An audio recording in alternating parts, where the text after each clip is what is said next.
ನನ್ನ ಹೆಸರು ಶ್ರೀರಾಮ್ ದೀಕ್ಷಿತ್ ಅಂತ. ನಾನು ಹರಿಹರದ ವಾಸಿ. ನಾನು ದೇವಸ್ಥಾನದ ವೃತ್ತಿ ಮಾಡ್ತೀನಿ, ಪೂಜೆ ಮಾಡ್ತೀನಿ. ನನಗೆ ಈ ಕಾಲು ಬಂದು 20 ವರ್ಷ ಆಗಿತ್ತು ಹೆಚ್ಚು ಕಮ್ಮಿ. ಬರ್ತಾ ಬೆಂಡಾದವು. ಬೆಂಡಾದ್ಮೇಲೆ ಅಲ್ಲೇ ಔಷಧಿ ತಗೊಳ್ತಾ ಇದ್ದೆ. ಆಮೇಲೆ ರಮೇಶ್ಪುರ ಡಾಕ್ಟರ್ ಹತ್ರ ಹೋಗ್ರಿ ಅಂತ ಹೇಳಿದರು. ಇಲ್ಲಿ ಬಂದ್ವಿ, ನೋಡಿ ತಗೊಂಡು ಆಪ್ರೇಷನ್ ಆಗಬೇಕು ಅಂತ ಸರಿ ಅಂದ್ವಿ. ಆಪ್ರೇಷನ್ ಇಲ್ಲೇ ಮಾಡಿಸಿದ್ವಿ, ಚೆನ್ನಾಗಾಯ್ತು. ಅವ್ರ ಟೈಮ್ ಕೋಆಪ್ರೇಷನ್ನು ದಿನಕ್ಕೆ ಹೆಚ್ಚು ಕಮ್ಮಿ. ಆಪ್ರೇಷನ್ ಆದಮೇಲೆ ನನಗೆ ಏನು ನೋವಿರಲಿಲ್ಲ, ಆಪ್ರೇಷನ್ ಮಾಡಿಸಿದ್ರೆ ನೋವು ಬರಲಿಲ್ಲ ಹೇಳ್ಬೇಕಪ್ಪ ಅಂದ್ರೆ. ಅಲ್ಲಿವರೆಗೆ ನಂಬಿತ್ತು.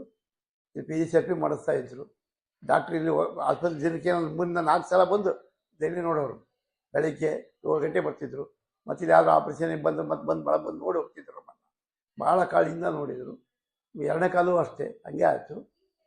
ಸ್ವಲ್ಪ ಇದಾಗ ನಮ್ಗೆ ಸ್ವಲ್ಪ ನಡುಗೆ ಬಂತು ಅಂದರೆ ನನಗೆ ತಿಳಿಸಿ ಡಾಕ್ಟ್ರ್ ಕರೆಸಿಬಿಡ್ತಿದ್ರು.